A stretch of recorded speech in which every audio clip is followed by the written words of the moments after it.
What it do, baby? We are back with another episode of the Fight Guys podcast. I believe it's episode 19.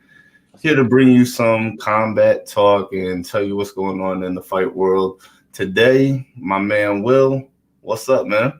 Hey, what's going on, Nico? Yeah, man, we got some good results to talk about, upcoming fights to talk about. We actually have a fight to show you. I think we're going to start the show off with that because that's a big deal with one of our past guests. So, yeah, man, it's an awesome Mr. Everything. That's right. Mr. Everything, Victor Andrews. He was on the WrestleMania show that we did, the WrestleMania Super Show a few weeks ago, actually last week. And this past weekend, he had his first pancrase fight. So, actually, I'm going to go ahead and start off the show with it, and I'm going to go ahead and throw it up there. This was Victor Andrews versus Kyler Misery. This was a complete shoot. This was a fight. Pancrase style. If you don't know what that means, just look it up real quick. Oh, let's get it. Open palm. Oh, yeah, yep. So I'm going to go ahead and throw that up there, and we are going to check this out. Let's go.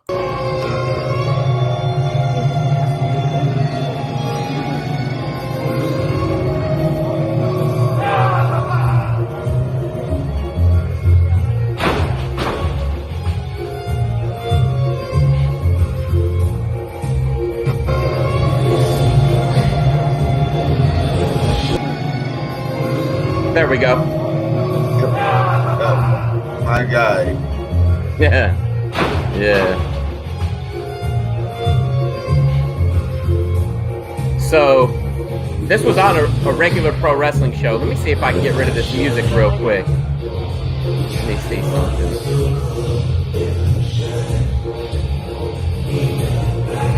It's not going to let me mute it, Nico. Oh, maybe. There we go. That's a little bit better, Nico. That way we can tell the video. Is the video playing in slow motion on your end? A little bit. Yes, it is. Okay. Let's see what we got going on here. Actually, you know what? Everybody hold tight. We're going to pull it up another way real quick. We won't miss a thing. Sorry about that, guys. Unfortunately, sometimes this kind of stuff happens. So let's go ahead and pull it up in a different way. Here we go, Nico. I'm going to share it like this. That's a good idea. All right. So we will keep going right now with Victor Andrews versus Kyler Misery in a pancrase fight. Oh, there we go. Yeah, there we go. Oh, let me go ahead and make that just a little bit bigger. There we go. So right now, I turned the volume off on it because either it's going to be us or them, and I want the people that are listening to be able to check this out too. So right now, Kyler Misery is in the ring, and of course, we're going to have some buffering right now. All right, there we go. So Kyler Misery's in the ring, and he has on the ugliest pair of brown pants I've ever seen in my life. that might be why he's miserable, because his pants are so ugly. Like some 1960s polyester type shit. Yeah, they're kind of rough looking. And it looks like, I couldn't tell, but it looks like he's got on shin pads with bare feet. So I'm not sure exactly if that's exactly what it is. But if you're gonna, I don't know. If I was gonna fight, I'd either go full no shoes, no nothing, no knee pads, or throwing some shoes with them. I think back in the day, yeah, I think they did shoes, maybe knee pads and Cliff Klein underwears. Yeah, something like that. Yep, I remember seeing the Boss Rutan versus Frank Shamrock fight, and I believe Ken Shamrock too. Let's see. There we go. Ooh, over the top. Look at Ben. He said those are like dude leggings. Paul wants to know if that top rope is industry standard. He's pulling on it to test it, I think. Vic came through swagging in the slides, though. Yeah, he did. We're gonna get straight to this business. I'm gonna slide out of here barefoot. I like it. Heck yeah. Hey, Paul, this is a legit shoot fight right now. I know we will be talking about pro wrestling later on, but yeah, this is a complete 100% shoot from the other night. Vic is a good friend of mine. We used to wrestle together. I actually did wrestle him before, but more so I booked him on shows. I tagged with him once or twice. Really good dude, man. We like him a lot. Good friend of the podcast. Let's see. So I guess the referee's going over the rules with Victor right now. Yeah, that's what he's got. He's got on the shorts. Okay, so he's got some shin pads on too. All right.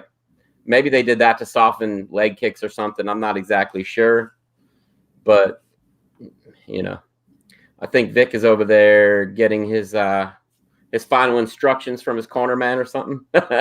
This referee, the only thing that I want to know is who the referee was, because, this was a pro wrestling show.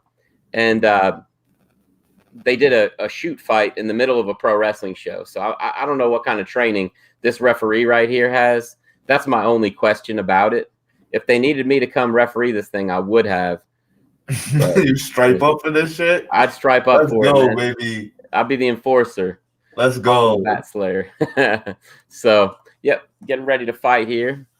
Mr. Everything looks a little bit taller than him. He's got the slimmer, taller frame.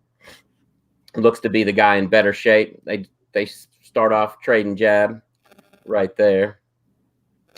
Victor's definitely got more of a fighting stance. That's allowed in pancrase? Because it's supposed to be slaps to the face. Okay. So basically, he tried to just do like a front headlock takedown. Paul says, looking at Kyler, he couldn't spell training. That's kind of funny. Okay. He's landing some good up with the body shot. Nice uppercut by Vic, though. Good return. Yeah, oh yeah. That was a nice shot to the ribs right there. They hurt, man. Punch to the rib. That's no joke. He's got him in Victor has him in a front headlock right now, Mr. Everything. And looks like he may be getting ready to jump into a guillotine. Yeah. Yep. Oh, Paul meant the ref, if he had any training. There goes Victor. sinking in a rear naked choke right there. Very good back take. Yeah, Kyler's trying to do a little bit of hand Oh, fighting. hey. Hey, but he's got it in Put him tight out. right now. Put him out. Got it in real tight right there. Arching So, the back a little bit. oh, Okay. yeah. And Vic is showing some teeth. And that dude's asleep, man. That's the end of that. Yeah. Good on you, Vic. Good on you, Vic. Yeah. Oh, yeah. Yeah. I like that a lot. So that was pretty cool. Yeah, there we go. What is this? All right, there we go. So, yeah, man. Shout out to Victor Andrews. Good job, man. Awesome fight. That was his debut. Shout out to them ugly ass brown polyester pants. So Vic did some boxing back in the day, some Golden Gloves boxing and stuff like that a little bit. I don't think he comes from a traditional wrestling background, although I know that he does train some jiu-jitsu and stuff like that. So he actually, the day after, somebody else challenged him, so he's getting ready to do it again at some point in the not too distant future. So he looked good, man. Yeah, he did, man. He's always in the best shape, man. I mean, that dude's got a ridiculous workout regimen, so he's always ready to go. But let's go ahead, Nico, and talk about Friday night Bellator 256. Excuse me. That was Ryan Bader versus Lyoto Machida in the main event. And let's see, Liz Carmouche was also on the card. Kat Zingano was on the card. Yeah. Several. I'm pulling up the card right now. And, well, first of all, the main event, it was Machida versus Ryan Bader. What'd you think of that fight, Nico? That was really the only fight that I was tuning in for on this night. I was very excited to see how it would play out. If, in fact, like you had alluded to when you asked him, it was going to be his revenge tour or not. So I was just stoked to watch them go at it, man. Oh, yeah, absolutely. It seemed like Bader was a little bit cautious in that first round or two. Slow. It seemed like, yeah. Slow. But he really brought it on later on in the fight. He really poured it on. He definitely deserved getting the decision win. It's like he was trying. I don't know if he was necessarily trying to stand with Lyoto, but he was playing more of Lyoto's game in round one, man. And then it was like, oh yeah, I remember I could really fucking wrestle. So Let's wrestle. Oh yeah, yep. So that was a pretty good fight. It wasn't bad at all. I enjoyed it. Ben says, yeah. Go ahead. Oh, Ben said that Machida took a beating in rounds 4 or 5, and he definitely did. Bader poured it on. 100%. Yeah, yep. Up to that point, it was a fairly close fight. But after that, it just seemed like I don't know. I know Machida has a decent gas tank and he can take a punch, but man, he was outmatched. He was eating that fucking elbow. Yeah, he was. He's still pretty one-dimensional, unfortunately. He used to be so good at that one dimension. He was the world champion, but when people caught up to him, it's just what happens. But besides that, we had Liz Carmouche defeat Vanessa Porto by decision, 30-27, 30-27, and 29-28. It was definitely a close fight, but I felt like Liz really led the dance. She really determined where that fight was going to take place for the most part. And I wouldn't say she dominated it, but I felt like she won that fight pretty fairly. What do you think, Nico? Absolutely. I didn't see it going the other way. That's for damn sure. Yeah, that's right. So besides that, on the card, Adam Borix beat Jeremy Kennedy. Kat Zingano beat Olivia Parker. That one was by submission, and that was a nice submission right there for Kat. I was glad to see that her get a finish because she's trying to get up there for a fight against Cyborg. I don't know why she wants to fight Cyborg, but she wants that title, so that's cool. I hate anybody having to fight against Cyborg. It just usually doesn't end very well for them. But if she wants that fight, she did the right thing to get there. Absolutely, man. Look, I'm a huge fan of Kat Zingano, man. So I'm glad that she's still around. I'm glad that she's still doing it at this level, man. To pull a submission off at this time when you're looking for a fight like that against Cyborg. Yep. Come on, man. You gotta not that you gotta give her the nod, man, but if she strings together, one or two more, why not give her the nod? She's got the name, She's been in there against all the big names already. Yep. And I don't see too many women really clamoring for a fight against Cyborg anyway, so. Right. Yeah, you're right about that. And, she's one of the only two women to ever knock out or TKO Amanda Nunes, which is pretty awesome. That was Amanda Nunes' last loss. After that, she went on this incredible run. Absolutely. And has won 11 in a row, but she can't forget about the Kat Zingano fight. And Kat Zingano has also beaten Miesha Tate. That's right, man. So she's got some amazing wins. I wouldn't be shocked if she got in there and brought it to Cyborg, honestly. I wouldn't be shocked. She definitely has the right temperament, man. She's never been scared. Mm-hmm. Let's see. And she's very well-rounded. I don't see her as one-dimensional myself. So yeah. No, she's pretty good. Paul said, beating a girl who's 4-1 coming off a loss does nothing for Kat. I think that was more of a showcase fight, Paul. I think that it was basically just to show her off because I do think she's ready for that title fight coming up. And Paul also said that Sinead Kavanagh wants that Chris Cyborg Justino fight. Awesome. You were telling us about her, Paul. We're looking forward to seeing it, man. That sounds awesome. And let's see. Ben said Kat should fight Arlene Blenko. If you ask me, she needs one more before Cyborg. Yeah, Ben, either that or if Julia Budd wins this fight on Friday night, I think those two would be up for a title eliminator maybe. That'd be a good fight too. The other fight, though, on Bellator, I wanted to talk about, and this was awful. Dan Moret beat Gowdy Yamuchi by split decision, 29-28, 29-28, and 28-29, I believe. So one judge gave Yamuchi 2 rounds. There's no way Yamuchi lost this fight. He won that fight for sure. I could see maybe he lost 1 round. I don't know what those judges were watching or maybe even what they were smoking that night, but that was ridiculous. I could not believe they took that decision from him. He did what he needed to win. Okay, he didn't finish the fight, but as far as the decision goes, I felt like he earned it and they took it from him. And that was very sad to see. And even Big John McCarthy on the broadcast, he said, "This isn't good. This is not good." And who was doing play-by-play with him? Oh, Mauro Ranallo said, "Man, they're really going to be all over this on the internet." They both knew.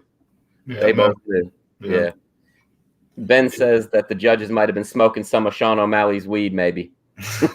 It's definitely possible. Definitely possible. Nico, Ben, you really think Sean O'Malley got better weed than the Diaz brothers? Man, you never know. But hey, look, them the OGs. They've been around forever, man. That's true. Sean, Snoop Dogg, and the Diaz brothers. They need to just chief out one day. Come on, man. Get it together, guys. So that was on Friday night. The next night, UFC on ABC saw Kevin Holland come back on a quick turnaround. I think it was 2 weeks to take on Marvin Vettori, which was not successful. Why don't you talk a little bit about that fight, Nico? I thought that, look, man, everybody was busting this man's chops about how he was talking so much shit and he had a big mouth and he didn't take the fight serious, right? And then he came out there quiet, rubbing his hands all stoic and completely changes up his personality for the fight. And the guy watched him repeat what the last man did to him. That don't have shit to do with what took place in that ring. Whether he runs his mouth and he is the personality that we all came to love, or he goes in there quiet, there's a hole in his game that's been exposed, and now everybody will watch and repeat that same thing until you decide to fix that hole in your game. Definitely. That hole in his game being wrestling. Who would you like to see him work with on wrestling? Because his head coach has been put out by the only person that he needs to go with. the offer's been put out by DC, right? You go with DC, you go get some of Khabib's knowledge. That's it. That's it. You've seen two dudes do it at the highest level from the same gym. That's the gym you go to. If the offer's been put out there, and if it's real, if it's genuine, that's the route you go. And you said that was DC, right? Yeah. That made that offer, right? Okay. Yeah, I mean that's definitely a good idea. I like it. He definitely needs something. As I was saying, his trainer right now is Travis Luter. And you know, Travis was a great ground fighter, but he wasn't a wrestler. He was a strictly jiu-jitsu guy with very limited striking. But as far as wrestling goes, he couldn't wrestle very well for the competition that he was facing. I mean, he was able to take Anderson Silva down, but I can't think of a whole lot of guys he did take down. He wasn't able to take down Rich Franklin, who was a pretty good wrestler. You know, he wasn't the greatest wrestler, but he was definitely adept in wrestling. And it's just unfortunate, man, that this happened. But one thing that we have to remember is that you said it on the last episode before the fight. You said pretty much what Ben is writing right now. You said, I don't care if he comes out and talks shit. I want him to, because that's who he is. And, you know, everybody say, oh, he needs to just be quiet and fight. And you're like, it's not going to matter one way or the other. He could fight or he can't. Yeah. And we saw that he could fight, but like you said, he's got that big hole in his game. But I think that you called it. It wasn't going to matter if it don't matter. Yo, this is the same shit that we going through with Conor McGregor right now. Everybody's like, oh, yes, Conor's back. He's back. Okay. Until he get that leg touched up again. If he didn't fix that hole in his game, it's going to be the same shit that happened. And if he overcompensate for that kick happen and pull back, he's just going to get taken down, and it's going to be the Khabib style. So look, man, y'all need to stop blaming it on these people's personalities, man. Holes get exposed, and that's all there is to it. Definitely. Hey, Nico, we got a special guest, Victor Andrews, Mr. Everything. He just came in. Vic, we just watched your fight, man. That was awesome. We really enjoyed it. Congratulations, brother. Thank you. Good job, man. So tell us a little bit about it, man. What were you thinking going in there? Truthfully, I had no thoughts. The way the fight came about, the dude wanted a wrestling match. And so I got the match booked, but then soon after that, he commented on my status about having an MMA fight with me. So it was weird, because I was like, why would he ask for that? Like, does he not realize I really do this? Yeah. So it was originally the wrestling match was supposed to be a triple threat. The other guy wasn't able to make it. So I contacted the promoter. I said, hey, do you mind doing an MMA fight on your wrestling show? This would be the first time for you guys. It'd be something different. If it goes well, it'd be something maybe you can do, once in a while, whatever. And then I contacted the guy Misery, and I said, yo, I know you wanted an MMA fight. I got somebody that can book it. If you're down for it, let's do it. But you understand that this is 100% intensity. However, we'll change the rules to a pancrase style, to where it's open hand slaps to the face and head, no kicks to the head, hard punches and kicks to the body. And if you can't continue by TKO, you lose. If you tap out, you lose. And that's just pretty much it. And it's 1 round, 15 minutes straight. So he agreed to it. And as you guys can see, the end result, it didn't last very long. The entrance lasted twice as long as the fight. I was upset. Yeah, for real. Yeah. Hey, was there any contingency plan if it went the distance? Did you guys have anybody there judging it, or was it just going to be a draw if it went 15 minutes? No, if it went 15 minutes, it's going to be just a straight draw. No malice, no ill will against each other. Just whoever won. If it got to a draw, shook hands and went about our business and had an understanding and respect.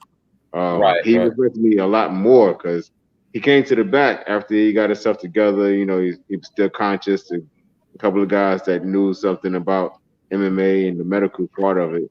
They checked him out, make sure he didn't have any injuries or anything like that. I didn't like, rupture anything in his throat or cut off oxygen, too much oxygen to his brain. And Right.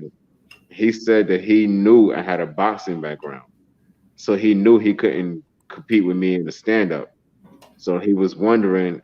Actually, he was banking on being able to beat me if it went down to the ground, and he had no idea. He did. I had He, a really good, strong ground game. So he he said he didn't had no watch idea. video. Jake, it sounded like when Rocky hit the meat when you hit him with the uppercut to the rib, man. That was a nasty sound, man. Yeah, he had no idea I was that fast. In fact, the first couple slaps that I threw to him, he told me, he said he didn't realize I threw him until he got hit. Oh wow. I see. Yeah, most people tell me that all the time. They never realize that I actually threw a punch until they got hit. Right. Ben, who is good friend of the podcast, said that was a nice snap on the rear naked. It was a quick back take. I guess this guy didn't do his homework because you've put out some videos of you training jiu-jitsu with CW Anderson. I guess this guy just didn't even do his homework. Everybody knows CW's, a very good wrestler, submission guy, whatever. And I guess this dude just didn't even look into it, huh? No, not at all. And I don't really broadcast that stuff too much. Right. Because I do it for the training. I don't really go out there and compete very much. But yeah, he obviously didn't do any type of homework. And the other problem was he knew that he could not stand with me hand to hand. What made you think that I would allow you, being that I have a good boxing background, that I would allow you to be able to come on the inside to get a takedown in the first place? That should have been automatic thought that, okay, he's tall, he's got a good reach. Yep. If I don't move fast enough and he catches me, it's a wrap. Right. Yep. Yeah, it was very impressive, man. I liked it a lot. I knew you could go. I wasn't worried about you. The only thing I was a little bit skeptical about when you told me about it is this guy being a pro wrestler, there's no way to really look him up and see anything about him. You know what I mean? So going into the fight, you had no idea what to prepare for. It was basically like you were going into a street fight, let's say, because you were just ready to fight. You didn't have any kind of homework you could do about it. And that, that puts everybody at a disadvantage. But I guess if everybody's at a disadvantage, it makes it fair, makes it even. Yeah. And the worst part now is I have a line of guys that want to fight next. I saw that, man. I saw that. Just make sure that whoever you now, man. Yeah. Yep. Yeah, these guys are like, all right, I got next. One guy, he's talking so much. Got next. Yeah, one guy that's talking so much. Like he's probably 5'8", 5'9". He's got a beer gut, and I'm like, a lot of you guys can't last 7 minutes in a wrestling match. Okay, it's a wrestling match, but you guys are working together. If you get tired, I could throw you out the ring and let you catch your breath. You mean to tell me that you're gonna go in the ring with me for one round of 15 minutes straight, full 100% intensity? If you don't slap me to sleep or make me tap within the first minute or two, you're done. Yeah, I feel you on that. And that's not to be cocky or nothing like that, but I know my training regimen. Like my cardio is slim to none. Like it can't be compared to anybody. My cardio is astronomical. The way I train, the way I work out. Like I told Misery about one of my warm-ups, and he was like, "Bro, I'm blown up just listening to it." And I'm like, "That's how he said, that's your warm-up?" I said, "Yeah, that's how I warm up to prepare for training." Right. And and it's funny. I was telling a couple of guys here at my job, I've never been in a fight outside the ring. Okay, 39 years old. I grew up in Brooklyn. Never been in a fight outside the ring. And I always tell people, if we get in a situation where we have to fight, first of all, I need to know how much money you have in your pocket because I don't fight for free. So you're going to pay me to fight me. Second of all, if I break a bone or something, I will help you with your rehabilitation. So you're gonna pay me for that. Then after that, I'm gonna help you with strength and conditioning to rebuild the muscle around the joint that I broke. So you're gonna pay me for that.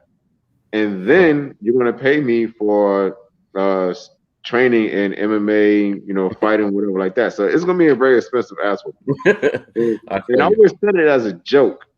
Now, this came to reality because I got paid for that fight, and now the guy wants me to train him in MMA. So he's going to pay me for that. And I was like, I really did talk this up. That's what's up, man.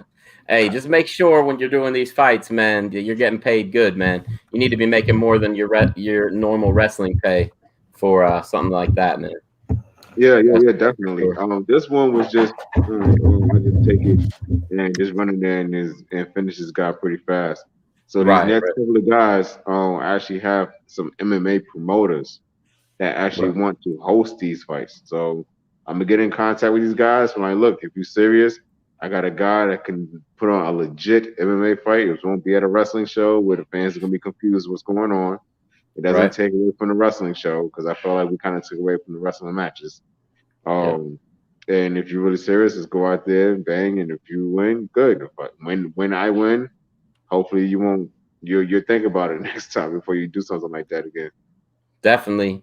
It's funny that you say about the cardio because you're one of the only you are the only guy. Well, there's one other, Shane Martin, rest in peace. But you two are the only ones who'd ever be like, man, I want to have a Iron Man match. Or you'd be like, I want to have like a 30-minute match tonight. Everybody else like, oh, what do you want? Like 5 or 10 minutes? The two of you, and that's why I put you guys together a lot of the time, because the two of you are the only guys I've ever seen. They're like, oh no, man, I want a 30, 45-minute match. I'd be like, these guys are nuts. And you guys would go out there and never blow up.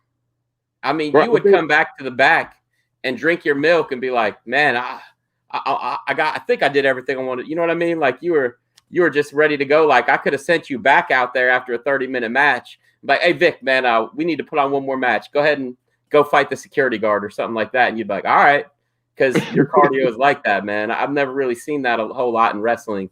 So that's definitely something that you have to your advantage. That's pretty awesome, man. Bro, do you remember the show that we put on and I worked like 4 times? Yes, I do. Corazon Caliente in a singles match. I did Victor Andrews in this big singles match. And then we both did a battle royal. Yep, that's true. That's true.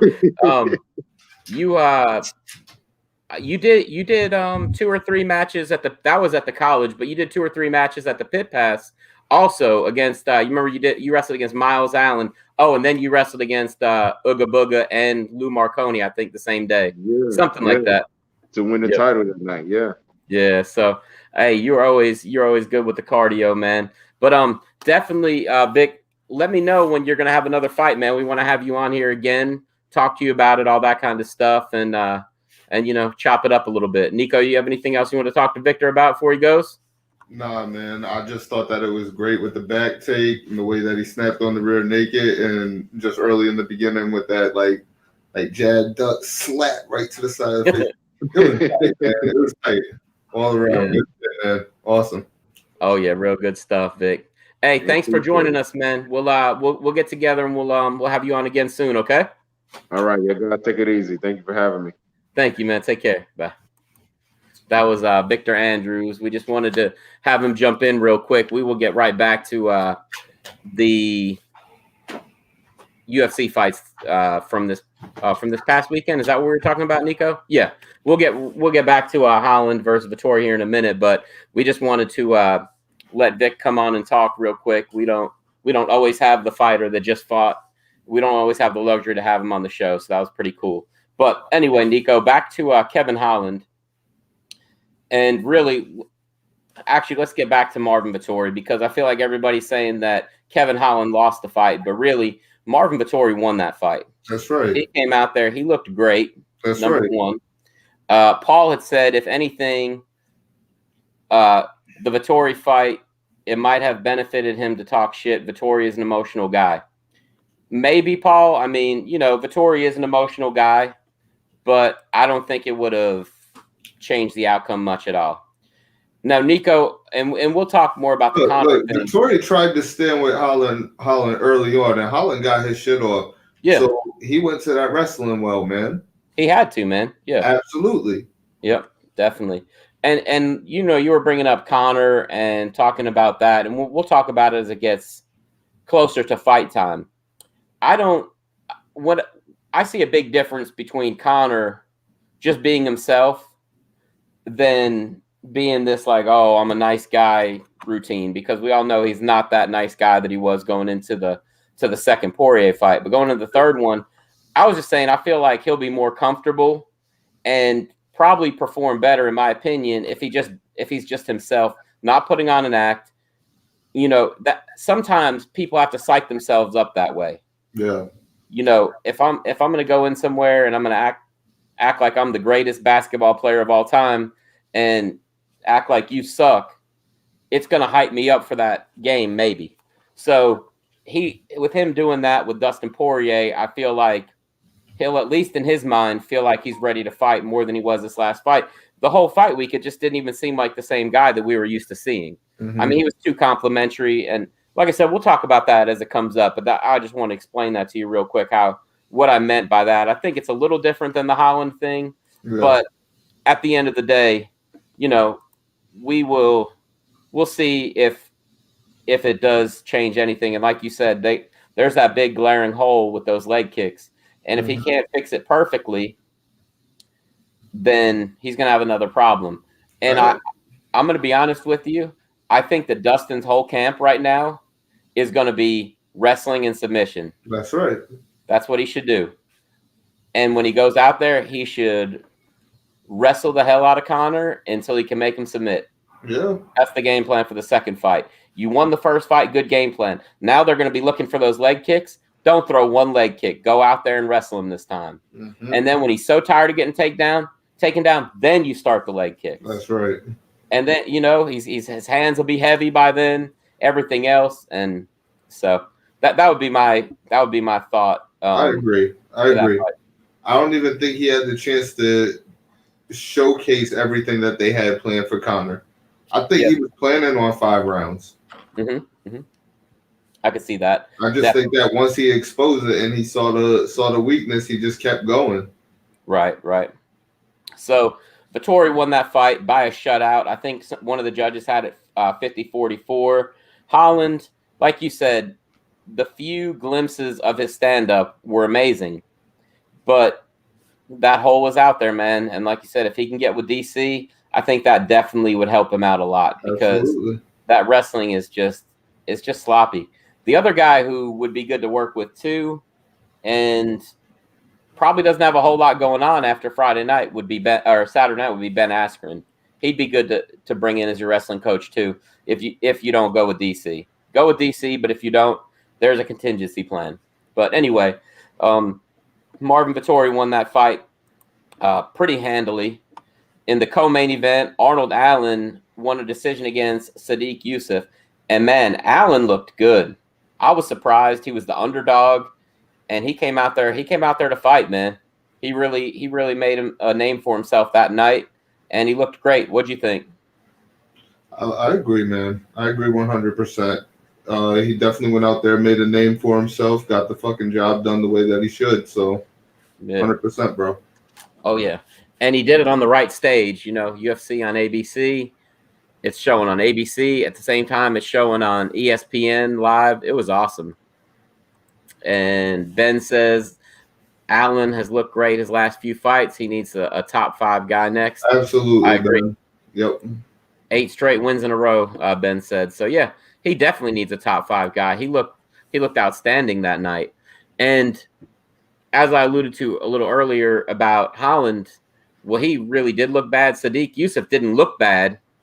Allen just looked great. Great. You know, against a lot of other top opponents, Sadiq probably would have won that fight, but not that night, not against that Allen. So we'll look forward to seeing some more out of him.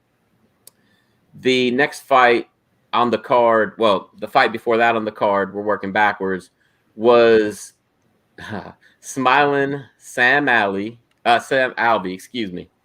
versus Julian Fluffy Marquez. Yep. And this was a good fight. It was an exciting fight. I believe it got fight of the night. What'd you think of this fight and how it played out? It pretty much played out the way that I expected it to play out. Sam Alvey and me, you know our history, man. I'm not the biggest fan of the guy. So, Yeah. I mean, you know. Oh, yeah. Understand that.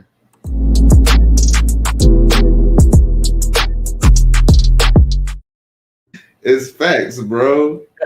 It's Yeah. facts. I knew exactly how this was going to go down, bro. Right. But it was tight enough that it did get that fight of the night honors, man. They threw them things, so more power to Sam for standing in there the way that he did. Definitely. He's got some good power, awkward striking. At this point, though, he's more of a gatekeeper. That's how I see him, man. I just can't get past it. It's not like when I see him on the bill and I'm betting my money, it's probably going to go to the other end. Right. That's just how I see it, bro. Yeah. Unless it's a name that I don't know. When it comes to names that you know, Sam Alvey's probably going down. Sorry. Yeah, I could see it. That's all right. So the fight before that was Mackenzie Dern versus, and now they called her Nina Nunes, right? Isn't that how they referred to her on the event this week? That is how they refer to her. Nina Ansaroff, Nina Nunes, however you want to say it. Mm-hmm. The official results say that it was Nina Ansaroff. Anyway, Mackenzie Dern won that fight by submission. Nico, walk us through that, man. You're a submission guy. What'd you think of that submission? What'd she catch her with, man? I don't even remember watching this one. This, let's see. I think that I had just gotten to the house at the end of this fight. Oh, okay. It was, let's see. Let me go ahead and look that up real quick. When I see it, I'll remember. Mackenzie with an armbar, or no? Yeah, armbar. Yep, first round armbar. I wanted to say rear naked choke, but it just didn't sound right. So I wanted to pull up the results real quick. But yeah, it was an armbar. Yep. She dominated. Calling for it right at the end. Right. So no, I didn't see how she got it step by step, but okay. Yeah, she dominated the fight. And you called that fight by submission. I thought Mackenzie was going to win too. You said you thought that she was going to eat her up, and that's pretty much exactly what she did. So kudos to you for having some. I wish I could have seen the work that I had called for. Yeah. Hey, I mean, I'm sure it's out there. At some point, you'll get a chance to see it. But kudos to you. I thought she was going to win. I didn't think she was going to make it look that easy. After that fight, Mackenzie Dern is definitely a name and needs to just keep on going with her forward momentum. The other fight on the main card was Daniel Rodriguez versus Mike Perry. Daniel Rodriguez is fluffy. I don't know why I said Julian Marquez. Julian Marquez is Miley Cyrus' boyfriend. Julian Marquez is Miley Cyrus' boyfriend. Yeah, there you go. And he had also threw out the offer to play pickleball or badminton versus who did he put out there? Kelsey or Ty Hill and somebody else? Because he said that he's the king of Kansas City. And that it all runs through him and that his beard is the most glorious out of anybody. So I did hear that. Yep. So hey, and they all stepped up too. They said that they would give the man what he wanted. So I want to see that shit go down. Throw that shit on ESPN, the Ocho, and I'm ready to tune in right now. There you go. So for the fight with Fluffy versus it was Daniel Rodriguez versus Mike Perry.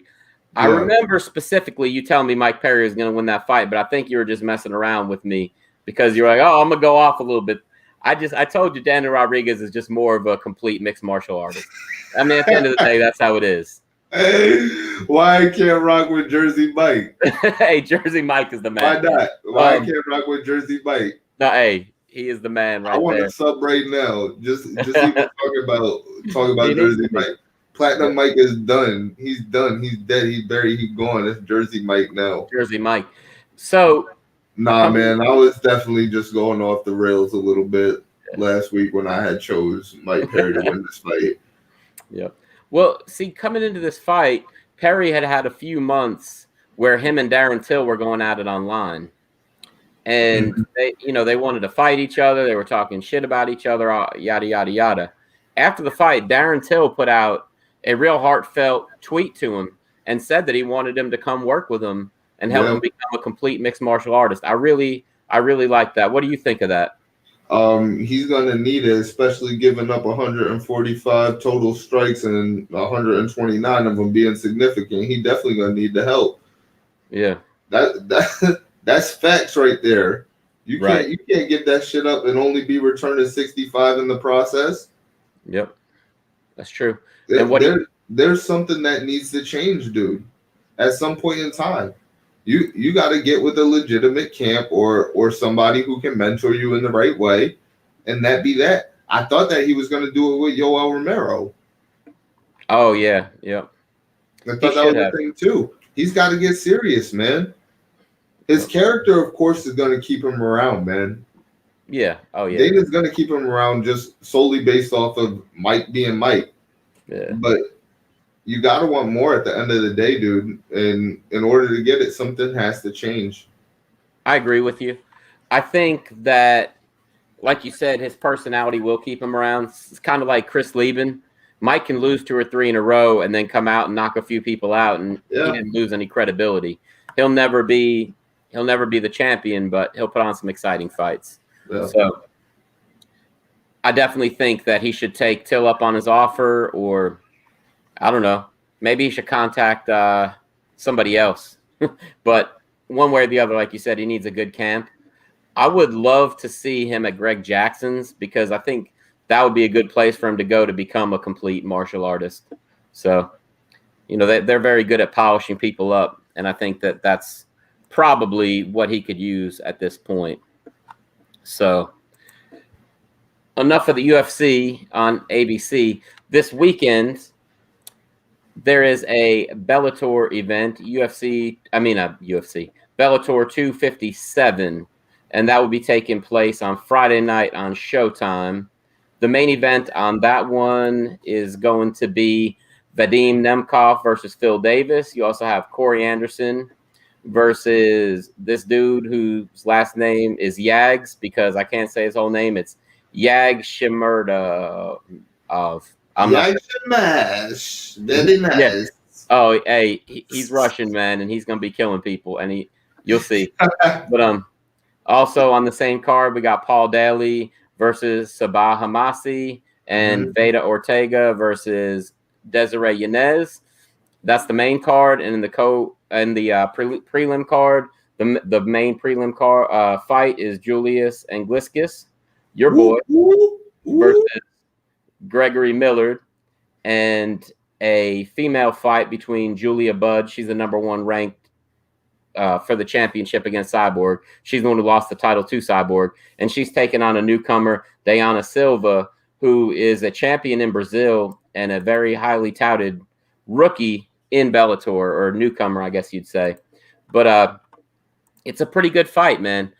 What I want to do right now for the fights is I'm going to show some of the press conference today that I was involved in. We'll start with the main event, and first we'll show my question with Phil Davis. Here we go. All right, last one here. Go ahead, Will. Hey, Phil. You've had a amazing career so far, and it seems like in Bellator, the judges just haven't been very nice to you, and you've come out on the wrong end of 3 out of 4 split decisions, and a couple of them, the media thought that you did win. What can we expect to see out of you in the tournament to keep these judges from screwing you over again? Yeah, no, I don't really blame the judges. I never do. Judges got a tough job, man. They take a lot of punches and they can't throw any. They got a tough job. I think it's up to me to end it in regulation or make such a one-sided fight that pretty much everybody knows who won. All right, thanks for the time, Phil. Thank you, everybody. There you go. So that was Phil Davis. And you know what's interesting to me about that clip is that I've never heard a fighter talk good about the judges before, or talk like, "Hey, lay off the judges. They got a hard job." You always hear these fighters like, "Man, fuck those judges. They never fought a day in their life." That's right.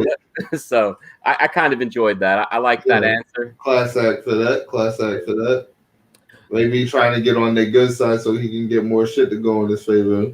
There you go. I actually had some other questions for him, but I was number 7, I think, in line to ask him a question. And by the time I got to the front of the line, I had to come up with that question on the fly because I was just looking at his career record on Wikipedia. So I was like, well, here we go. I'm just going to make something up. So I felt like I did a pretty good question considering that. You know what I mean? Yeah.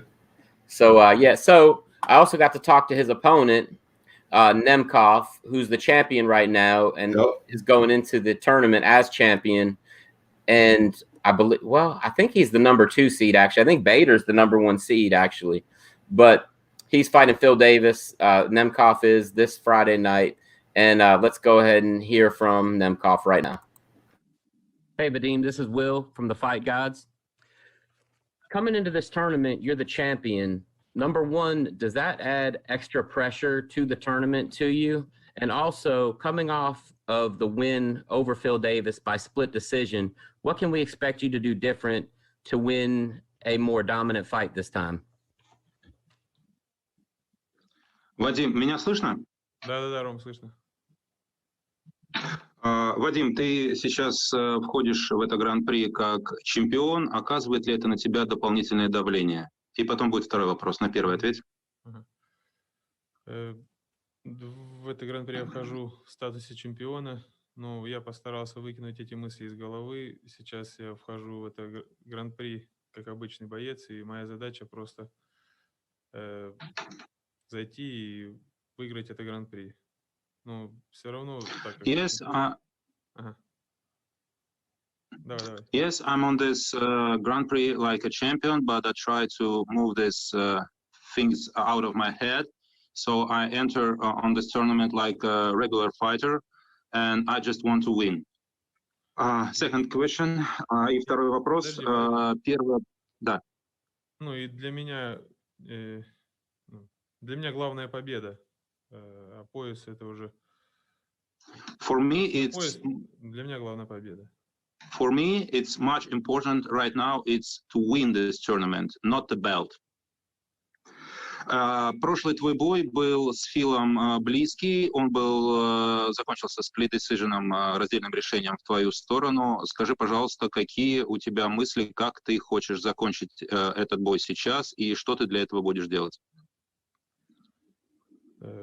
Сейчас я бы хотел бой закончить досрочно, и чтобы поставить такую жирную точку в нашем противостоянии. Для этого я буду работать первым номером и пытаться выиграть этот бой досрочно. I will try to finish Phil Davis as soon as possible. I want to make it fast. I will be the first number. I'm going to work like a first number. And I won't put the big dot on our meeting with Phil Davis, so I won't put the dot on it. Thank you. Спасибо. So there was that, man. And I got out of what I wanted to hear. I wanted to hear him say that he was going to finish Phil Davis. Yeah, facts. And I thought it was interesting also that he said that he wasn't worried about the title. He didn't even care about the title right now. He wants to win this tournament. And I kind of like that answer only because, well, if he wins the tournament, obviously he stays the champion because the title's on the line the whole tournament. But I like the fact that the tournament's more important to him than the title right now because it shows that he's worried about the task at hand. And that's showing that he's the best light heavyweight in Bellator and possibly in the world because the UFC light heavyweight division isn't great right now. You know, it's decent. It got very stagnant. I mean, I think that Nemkov matches up against Yan and Glover Teixeira very well. Yeah, absolutely. So I think that he just, and this is the best, this is the absolute best light heavyweight Grand Prix there's ever been. I've never seen a tournament this stacked. And that actually brings me into my next question. And that was with Yagshimuradov. That's how you say it, Yagshimuradov. But let's go ahead and listen to that real quick, Nico. And I'm sorry about the translation, guys. I left it in there, though, because I didn't want anybody to think that anything got altered or anything. What do you think? Our viewers don't speak Russian? Yeah, some of them do, man, I'm sure. But let's go ahead and play that real quick. Yagshimuradov is fighting this weekend against Corey Anderson. So here's this. Will from the Fight Gods podcast, thank you for being here today. Coming into Bellator, into the big time, they're throwing you right into the fire in a tournament with several legends. What does it mean to you that they have the confidence in you to bring you in and go up against these legends in your debut with the company? Говоря о твоем дебюте в Bellator, ты попал в эту организацию, и, если так сказать, если так выразиться, тебя бросили сразу под такие грузовики.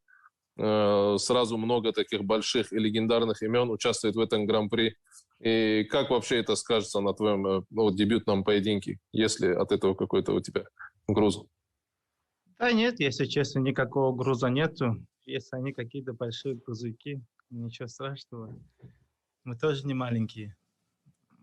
Как бы думаю, мне это как бы имена, да, известные, там, распиаренные. Но я же говорю, я тоже как бы дрался в непростой лиге, непростыми соперниками. И все будет хорошо. Well, I don't feel any kind of pressure because of that, because there's some kind of big names in this tournament against me, but it's only names, it's still the same fighter, even though they're like more known fighters, or like more promoted fighters. But in my career, I have fought like the competition that I faced. It's not worse than it's at some moments even better, than these guys. So I have like pretty good experience, and I'm not a small guy too, so I can fight with any of them.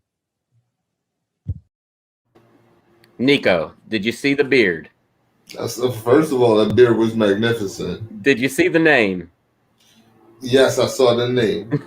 I think Corey Anderson is in for a rough night on Friday night. I would agree with this assessment, Will.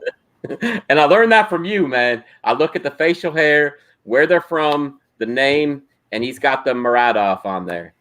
Look, he's in for a long night. He could he get the job done? Absolutely. But is this man going away easy? Fuck no. Nope. And he's on a 8-win. I don't gotta know a damn thing about him. Yeah, for real. That's true. And he's on an 8-win fight streak. I could have told you that, and you just told me. It's crazy. Yeah, for real, man.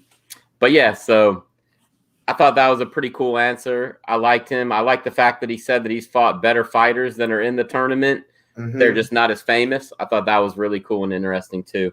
I asked a few other questions, but I'm just going to play one more. This was my question for Julia Budd, who is on the prelims that night, former Bellator female world champion at 145. Hey, Julia, Will from the Fight Gods podcast. Your opponent for this fight is not very well known in North America. How well do you know her, and what do you expect from her when you go out there in the cage?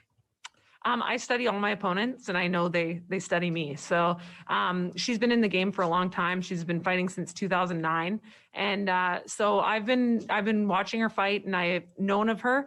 And I was excited when Bellator called and said I had an opponent, and so I know who she is. Other people don't need to, but I know who she is. So she was her opponent is Diana Silva, who is 9-5, pretty good fighter. She's lost some fights by decision, I believe. I don't think she's ever been finished. Let's see. Yeah, she's never. Well, according to her record, she's never been finished. But 2 fights have no method of how she lost. Just that she lost the fight. Mm-hmm. Those were in Brazil. They might not have had the best thing of taking records. She has lost to Jennifer Maia, who is a UFC top contender, and she's lost to Mariana Moraes. She is a former Shuto Brazil champion, but like I was saying to Julia, you know, she's virtually unknown in the United States. So that's why I wanted to ask her about that, because Julia has a ridiculous resume. In the past, she has fought, well, she lost these 3 fights, but she's fought Ronda, she's fought Amanda, and she's fought Cyborg. Those are her only 3 losses against like the 3 biggest female legends, really, in my opinion. So that was more where I was going with that. Is I didn't know if it was harder for her to get up for a fight against somebody who's not very well known when she's used to fighting, you know, top competition. And not that this girl's not top competition, but I mean, 2 fights ago, she lost the title to Cyborg, and now they have her fighting a girl who's making her debut and not ranked, you know. So that's why I was asking her that. But yeah, so Bellator should be fun on Friday night. We'll go over to and switch to the UFC event this weekend. And you know, we've talked about it a little bit in the past, but it's not the greatest lineup for a you know, fight like fight night, whatever, non-pay-per-view. I guess that's what I was trying to say. It's not the greatest lineup we've ever seen. It's okay, but it's kind of top heavy. You know, you got Robert Whittaker versus Kelvin Gastelum in the main event. The co-main event is Drakkar Klose versus Jeremy Stephens. And the other featured fight really is like Andrei Arlovsky versus Chase Sherman. And you got a couple other decent fights on here, but you know, the top 3 is where the real action is. How do you feel about Robert Whittaker and Kelvin Gastelum? I know you've voiced your opinion of Gastelum in the past, but what do you think of this fight? We blessed him with it once tonight, so we don't got to do it twice. I think that Gastelum is sketchy. Yeah. I think he's suspect. I think that Whittaker gets the job done. Okay.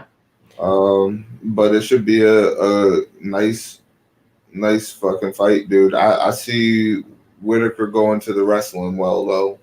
Okay. That's what I see taking place.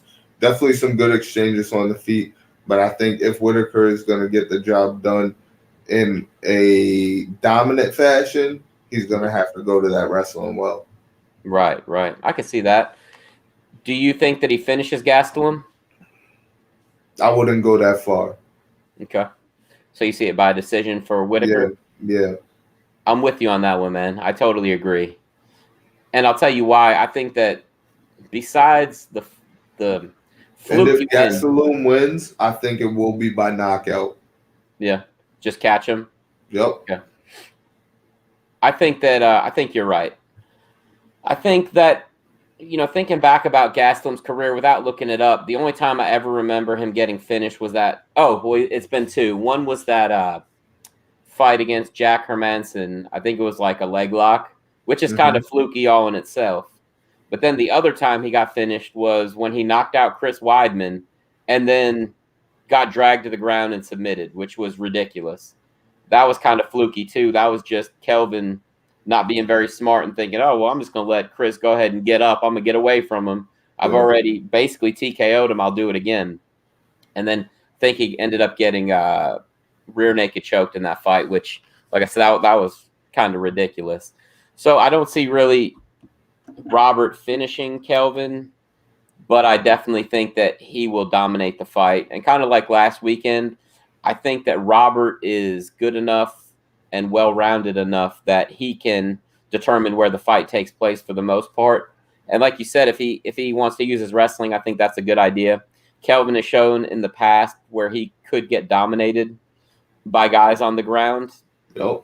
So, you know, we'll see what happens. But yeah, we both looks like we're both picking Robert Whittaker by decision that night. Should be a good fight, though. Should be exciting. The co-main event for that fight, let's see. Oh, I lost it. Where do we go? There we go. The co-main event for that fight is Jeremy Stephens, who's never been in a boring fight, versus Drakkar Klose. Klose is definitely an up-and-coming fighter. I think he's pretty good. And like I said, we've never seen Jeremy Stephens in a boring fight, so I don't think we have to worry about that. But I don't know, as far as skill level, I don't know if Jeremy Stephens is going to be able to keep up with him at this time. If Jeremy wins, just like you were saying about the last fight, it would be by knockout. Mhm. But I see Drakkar just outworking him. I agree. Giving him the business for 3 rounds. You know, Absolutely. if there's a 5-round fight, it might be a little bit different. But I see him taking it in 3. I don't think it would be different if it was 5. I think he might have finished Jeremy if it was in 5. Oh, I think Jeremy would guess out. Yeah. But 100%. Absolutely. But in 3, I think that he just gives him the business and gets the unanimous decision. Like I said, Jeremy hits so hard that we could see him land something big and finish the fight. And he's pretty good on the ground, so he could finish the fight, like I said, by knockout, TKO, whatever, ground and pound, if he lands something big. But that's like a 1 in maybe 100 shot that he lands that right shot, So, and Jeremy's really shown a penchant in the past for brawling, which I don't think is going to work this time for him.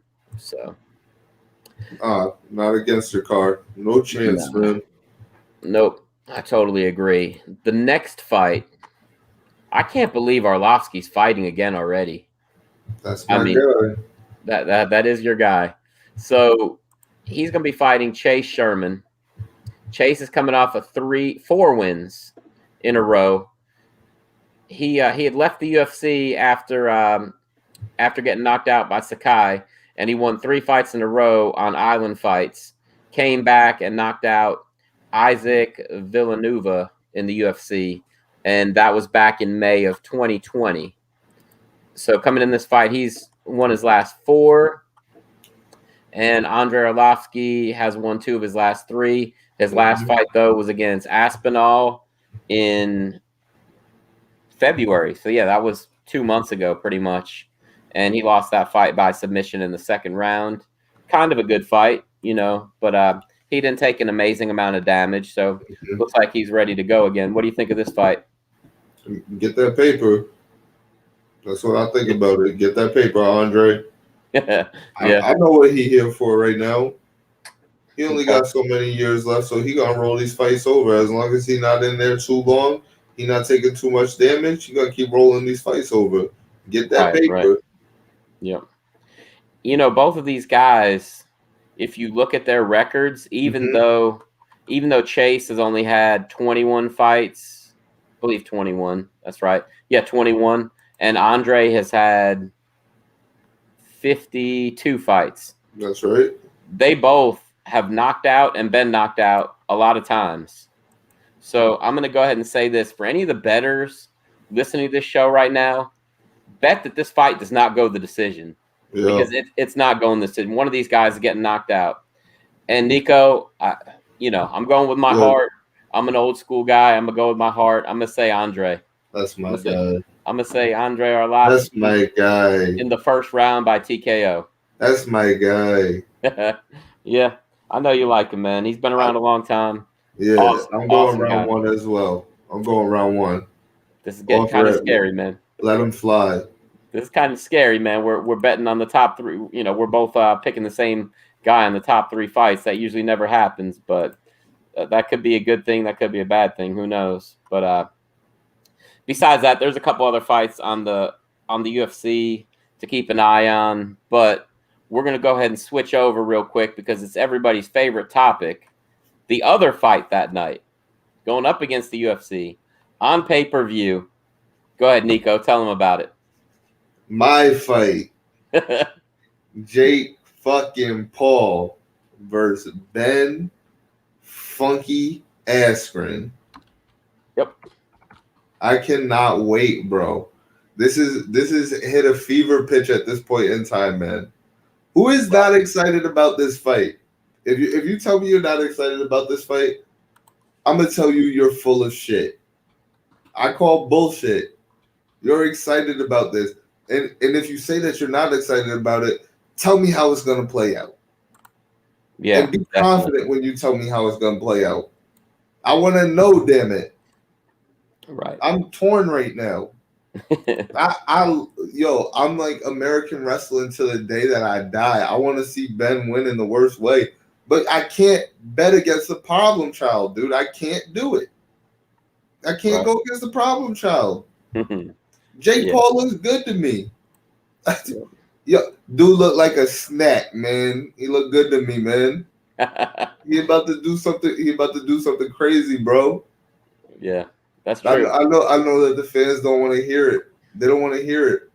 But he about to do something crazy. And I'm gonna keep telling y'all the same thing that I tell y'all week after week. If he do this to Ben, give that man his flowers.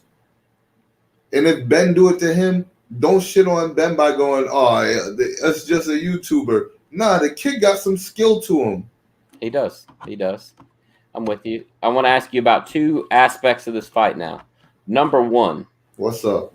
What do you think of Jake Paul promising that he's going to dispose of Ben's body within 2 rounds? He's wrong. It's going to take him 3, but he's going to dispose of his body. All right. Okay. That's cool, man. I like it. I like it. Number 2, and this is a little bit more of a serious thing, and I can't stand when this happens. I think it's bullshit. I don't like it at all. What's that? Yesterday, sexual assault allegations came out against Jake Paul by a TikTok star. God. Where does this stuff come from, and why does it happen 2 days before a fight, a day before a fight? I mean, hey man, I don't know if that's their way of trying to sell this shit. I don't know if it's these.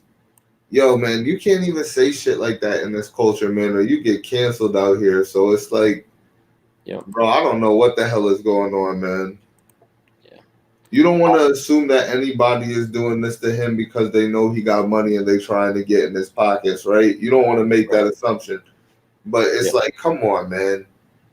And like at this level of fame, it's like, bro, what are you thinking if you did do it? Like, he does come off like a bit of a sociopath, man. He does come off like that. So it's like, bro, I don't want to sit here and make assumptions on anything until, it all plays out, man. Right. I gotta rock with this innocent until proven guilty. Like, I just have to. Yeah. No, I agree with you. I hate that it's now though. If it happened, it happened. Go ahead and get the story out there, and he needs to be taken care of for it. That's fine. I just selfishly, I hate that it's right now, right before the fight, because this kind of thing could cancel a big fight.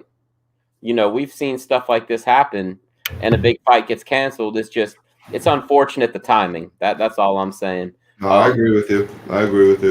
I will read Jake Paul's quote real quick about what he said about it. So, sexual assault accusations aren't something that I or anyone should ever take lightly. But to be crystal clear, this claim against me is 100% false.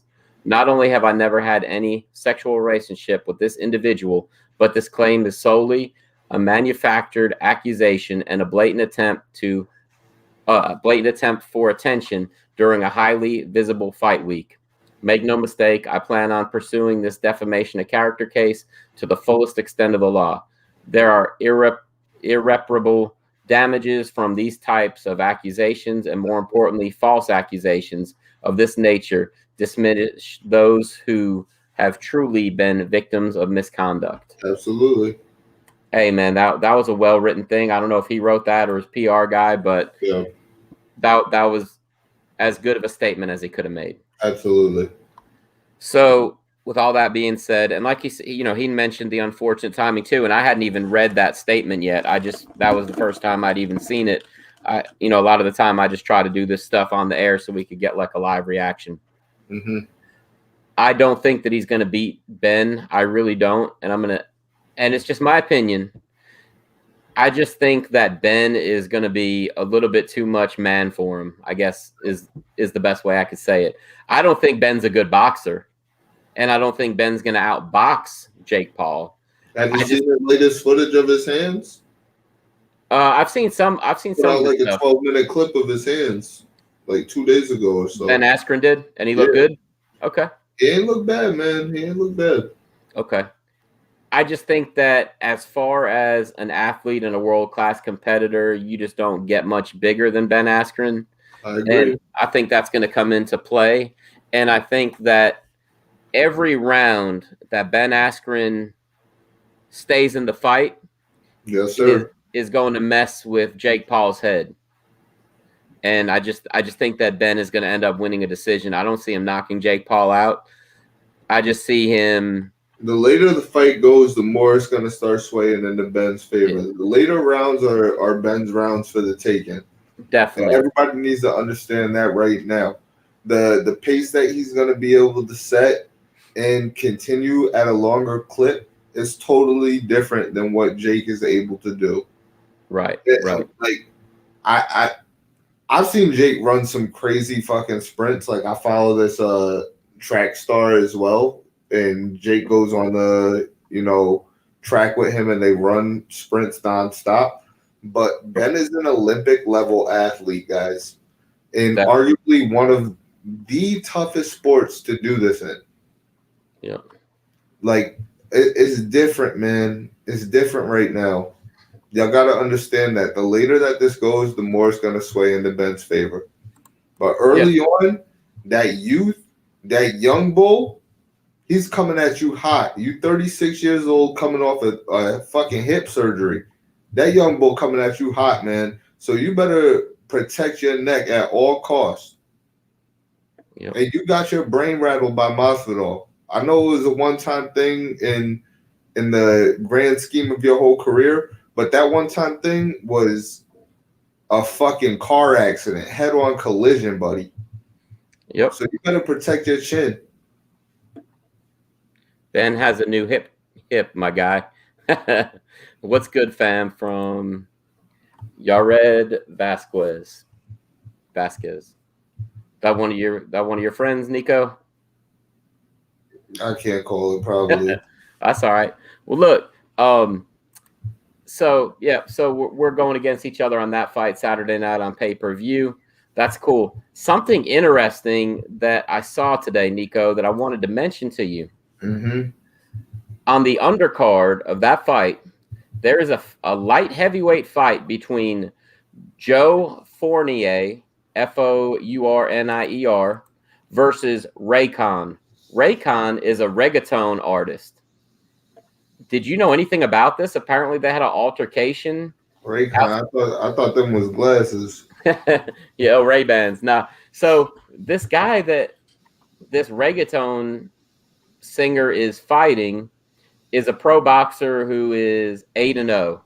He hasn't fought since 2016. He only had a 2-year career. He fought all 9 of his fights. He's 8-0 with 1 no contest. He fought all 9 fights in 2015 and 2016. Damn.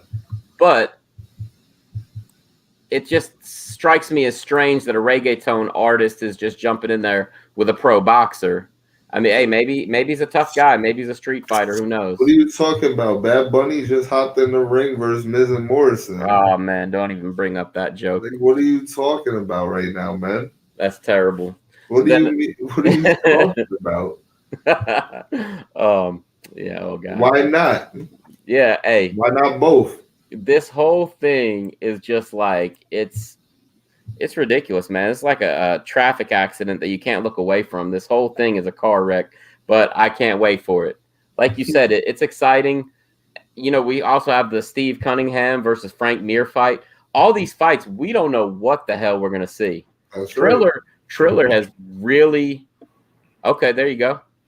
Yared Vasquez said he's a doctor, a ringside doctor. He has insight into Ben's surgery.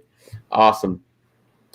So that man said Ben got a new hip, my guy. Look, does that mean it's not replaced? Does that mean he's not coming off surgery? Does that mean he's not coming off from underneath the knife?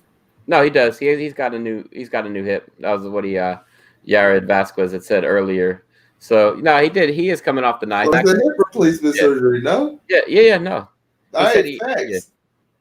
Yep. Oh, he said the hip is resurfaced. There you go. That's pretty cool. Look, man, that man is 36 years old and he just went underneath the knife. All right.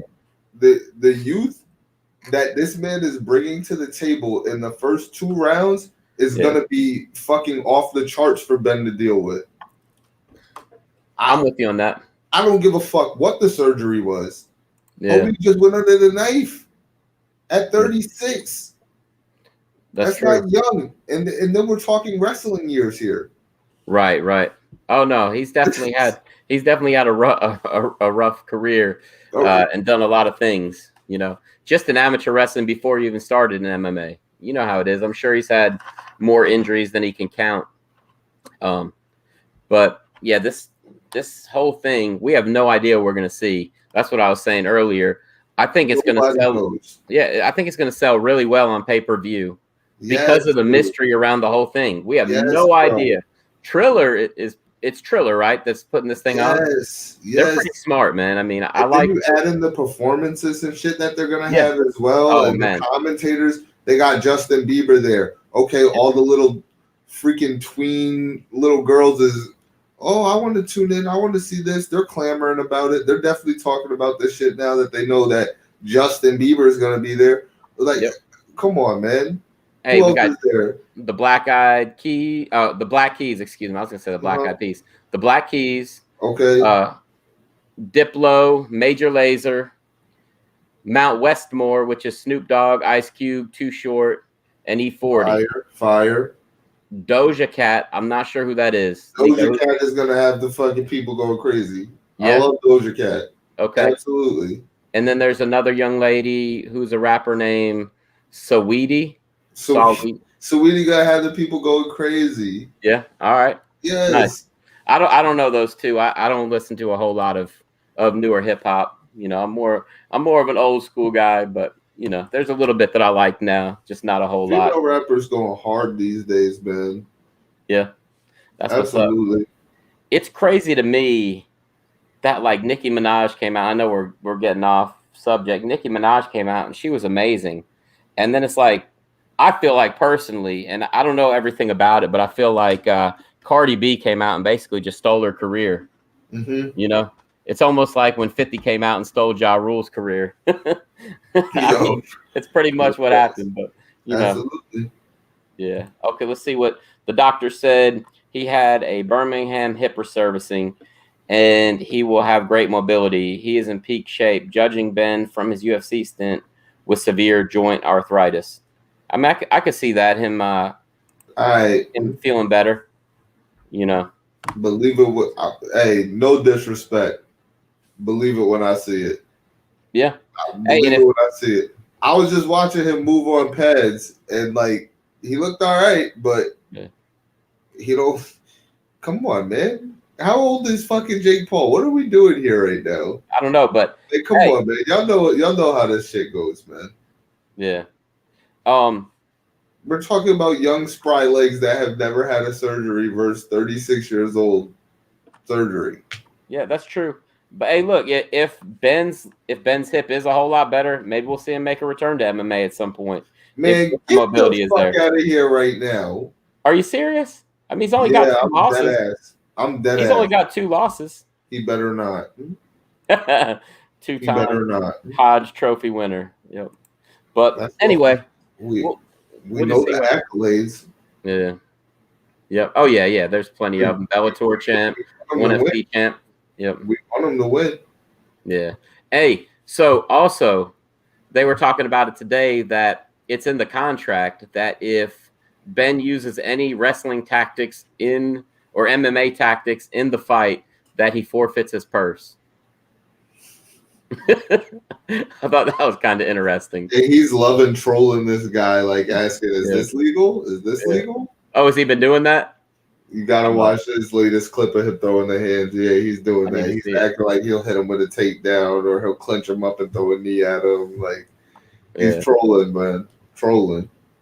Hey, look, the doc asked, "What has Jake Paul won? YouTube plaques?" I mean, that is true. I mean, he's won a couple of low-level fights. He was a college wrestler, I believe, only for like 1 or 2 years. Youth is not a combat skill. That is true. No, it's not. But it's not. Ben he right. I see your ass back here in like 3 days. You're right. But we've also seen that he's shit, we also see that that Jake specifically trains boxing all day, every day, pretty much. They say he's in the gym. So I mean, he is younger. That's cool. Whatever. I'm sure people would say that fucking Nate Robinson was more athletic, so he would have been more athletically inclined to pick up boxing over Jake Paul. I can see that. I mean, he's a great athlete. Knocked the fuck out. Yeah, I mean, that's true. I'm not too. saying that Ben's gonna get knocked the fuck out. Right. I in my heart, I do believe that he's going to lose this fight, and it probably will be by knockout. I want him to win, but I'm just saying, early on, the edge is definitely going to go to Jake. The later the fight goes, it'll swing towards Ben. That's all. Yeah. I think that the crowd is going to be pissed off, at least for the first whole round, because I think that Ben is going to go out there and just tie this kid up every chance he gets. Try and grapple. Yeah. I hope he does. Right. And as that happens, if that happens, you're going to see Jake Paul's youth not be much of a big deal, because the more that Ben makes him carry his body weight, the more tired this kid's going to get. And Ben knows how to do that. He's great at that. And if it's me, that's what I would do. I'd make this fight very, very sloppy and not go out there and try to actually box with this kid. That's where I'd go with it.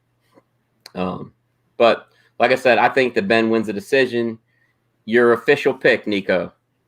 Jake Paul. Jake Paul. Okay. Jake Paul KO round 3. Round 3. Okay. Cool, man.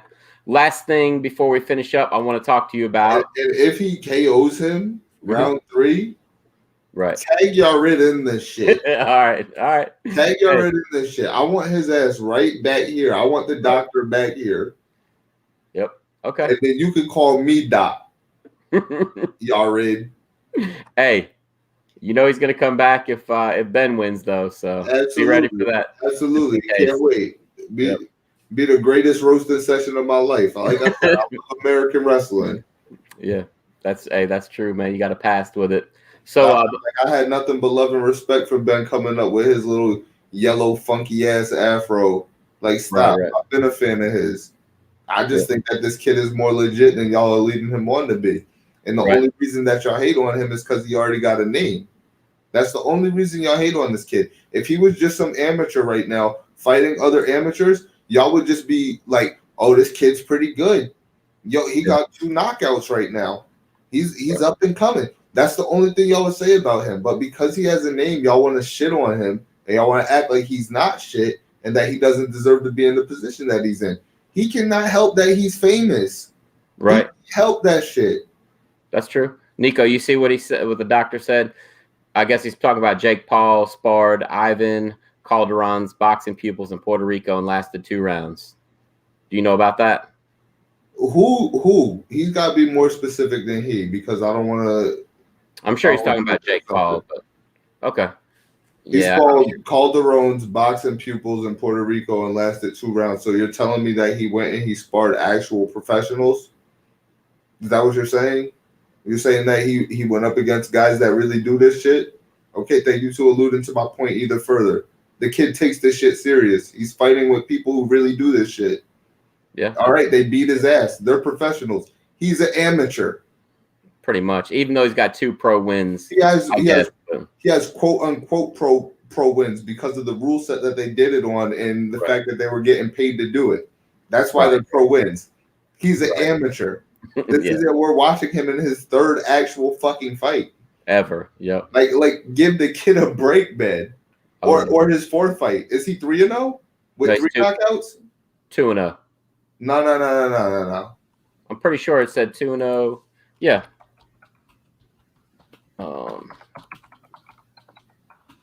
I thought he did two dudes before Nate and then Nate. Let's see.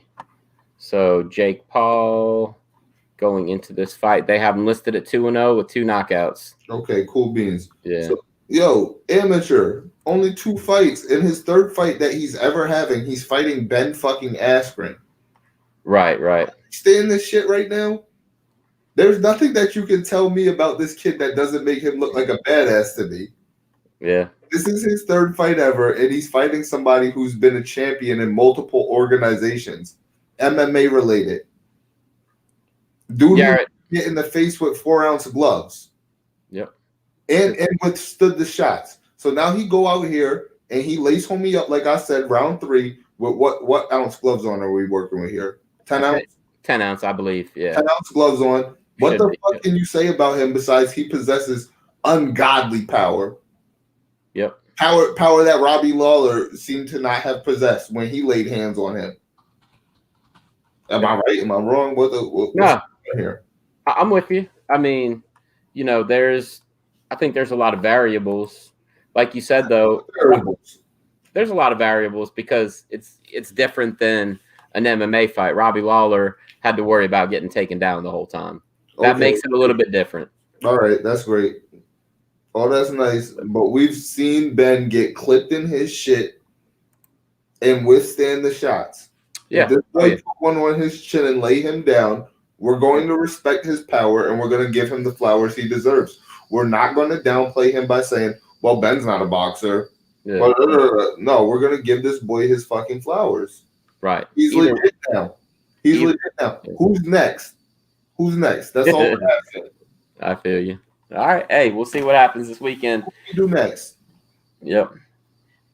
I really think that if he wins this fight, that they're going to start giving him some professional boxers, even if they're on the downside of their career. And that's fine. But he's not going to be able to put on these freak shows anymore if he beats Ben. I don't believe that they'll keep selling. I think that he'll have to actually start fighting people that are boxers.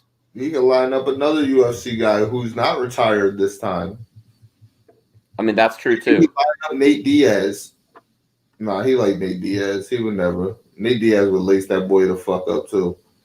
Hey, Dr. Vasquez said, check out my YouTube. I have a good analysis on it. It's youtube.com/Octagon Doctor. I'll check that out, man. I think I've seen some of your stuff on YouTube before, but I don't think it had anything to do with this. I think it had to do with I think I saw your analysis on the Peter Yan blackheads. He was popping blackheads. No. It was the Peter Yan and Aljo fight. So I think the toe doctor, right? No. Tim Card said, I hope he has a Tyson Fury moment and raises from the dead and then KOs him. Who, Tim? You got to say, you got to be specific. Yeah, y'all with this heat shit, y'all just think we can read your minds, huh? Yeah, so I don't know. I think that Tim is saying that he hopes that Ben raises. That Askren raises up and KOs. Yeah. Yep. That's what he said. Ben, LOL. All right, Tim. Yeah, we'll see. We'll see what happens with that. I think Nico's a little bit frozen. We're going to give him a second. Nobody wants to give this kid the credit that he deserves, man. Y'all all want the same exact shit. Y'all all want to see Ben knock the kid out because he's a YouTuber, because he's famous. We know what y'all want. Hey, I'll be honest with you. I want to say that the kid is good. The kid is good. I'm not saying that he's good or bad. If he goes I think it's an 8-round fight. Is that right? Mm-hmm. If he goes all 8 rounds with Ben and loses the decision, he will gain some credit in my eyes. Hell yes. Even with a loss, if he goes all 8 rounds. Yes. And if he knocks him out, even more. I mean, I'm not in that boat. I say, hey, the kid's got balls just to get in there, Yes, bro. Yeah. Hey, will do, Doc. Thank you. Let's see. Tim Card said, how come he's not fighting Masvidal or a real guy? Masvidal is actually helping train him. And, you got to crawl before you walk. Askren is a real guy. Yo, what the fuck? Yo, y'all out here talking like if Ben Askren ran up on y'all at a dive bar, like he wouldn't smack the shit out of you and you wouldn't be able to do piss about it. Like what's up with y'all, man? The media in general, people in general. What's up with y'all acting like Ben Askren won't smack you in your mouth? Right. He's not no pushover. Hey man, if this was any other person in the world, Ben Askren is basically smacking you up at a win. Yep. You know what I mean? Like, stop acting like these people can't fight, man. Stop acting like he wasn't a champion of the world, dude. Stop it. Stop acting like he wasn't traded for DJ, who was undefeated, for him because he was undefeated. Like, let's stop this right now. Yep. He's a badass. He is. Y'all can't downplay who Ben Askren is just so you can say that, oh, Jake didn't beat nobody still. Because y'all are gonna be the first ones like, Jake got knocked the fuck out if Jake gets knocked the fuck out. Right. Oh, definitely. Now. I think that a lot of people are just saying all that shit because, and you know this, because Ben's not a natural or a known for striking type of fighter. Mm-hmm. He's fine. He's fine in striking. He's better at other things, but he's never had a deficiency in his stand-up ever, except for that fight against Jorge, which lasted 5 seconds. Yeah, man. That's the only time we saw anything happen to him on the feet that he couldn't handle. Yeah, man. You know, and then, you know, yeah, so I'm not too worried about that. Let's see. Do you really think Askren can hurt him? Yes, I do. I don't think that it would be in straight up boxing, Tim, but I think that if all Ben has to do is back him into the ropes one time, put a little pressure on him and start swinging, yeah, he can hurt him. He can hurt anybody. If Ben throw an overhand breaking out of the clinch, he can hurt this fucking kid. Exactly. He can hurt anybody. Everybody got a chin, man. Yo, who the fuck is lifting weights with their chin? Everybody got a chin, man. You see the biggest of heavyweights get knocked the fuck out just by getting their button touched. Everybody got a button. It's the shots you don't see coming. Yep. That is true. That's true. Nico, you know, the only time in my life that I got hit with a shot that put me out, and it was like, I was still awake. I was fine. It would be, if it was in an actual like fight, it would be considered like a flash knockout. It was Halloween. I was trying to get my friend out of a fight, and a dude came up and hit me from behind, right in the ear, like in the ear jaw area. Yeah. I dropped to a knee and got right back up, and he ran and got in his truck and left. I guess he thought since I took that shot that he didn't want to fight me anymore. Whatever. Yo, that's normally the best. That's normally the best thing to do, man. You hit somebody with everything you got, and they get back up. You need to take the fuck off. Definitely. So, to your point, though, it is always the punch that comes or the shot that you don't see coming. I had no idea this dude was behind me. I was trying to get my friend out of a fight. I'm not, you know, I wasn't even trying to fight in the first place. I was trying to help somebody out. But like you said, if you don't see that shot coming, it's always the worst. And if he's got him in the clinch, you know, as he's backing up, even if it's Jake backing up from the clinch or Ben, either way, it could be the end of the night for him, really. I mean, you know, that's Ben's whole career. He's fought in the clinch. Yeah. So, like I said, we have no idea what we're going to see, and that's what excites me the most about that fight. They are going, Tim Card asked how many rounds they're going. They are going 8 rounds. So, anyway, last thing. They're going 8 rounds, right? I believe that they're going 8 rounds. That's right. Yep. So, last thing I wanted to talk to you about, Nico, we can go over pretty quick. WrestleMania, what are your thoughts on the event? Any big surprises for you? The biggest surprise for me was the fact that The Fiend did not win. And it was all basically for a buildup of what was to take place the following night on Monday Night Raw. I witnessed him go through fucking like 5 or 6 curb stomps and then have a staircase smashed on his head, followed by a mallet-sized sledgehammer. And he survived that, but a distraction and an RKO puts him out. Yeah, that's I just can't get behind shit like that. Like, you gotta remember the stories that you tell me because I don't forget. Right. So that was Randy Orton beating The Fiend. What happened the next night on Raw? The next night on Raw, Alexa just basically told the people why she did what she did and how after the darkness had left her, how she found out that she could do things basically without him and how she was going to go on this path by herself now. Okay. So you think she's going to go back to being normal Alexa Bliss? No. She's still a very dark character. She still has that like Alexa Funhouse thing going on, and then she introduced her own puppet, which kind of resembled Nikki Cross. Like, nice. Yeah, that's interesting. For sure. All right. What other surprises did you have from the show? I'll go over this real quick. I called the fact that Bianca Belair was going to win and that Rhea Ripley was going to win. I just want that to be known. Yeah. I don't think everybody on the show that night agreed with me, even though I told them what was going to happen. I didn't see Rhea Ripley winning. I did think that Bianca was going to win, though. I thought she would beat Sasha Banks. Yeah. So then there was somebody on the show who was under the impression that Daniel Bryan was added to the match with Roman Reigns in order for Edge to be able to win, so Daniel could take the pinfall.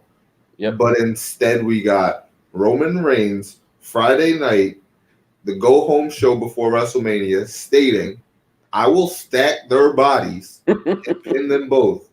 And then he stacked their bodies and pinned them both. Yep. I just want to put that out there. That's putting that fucking man over. That's high heat level. Right. That's high heat level right there, man. Yep.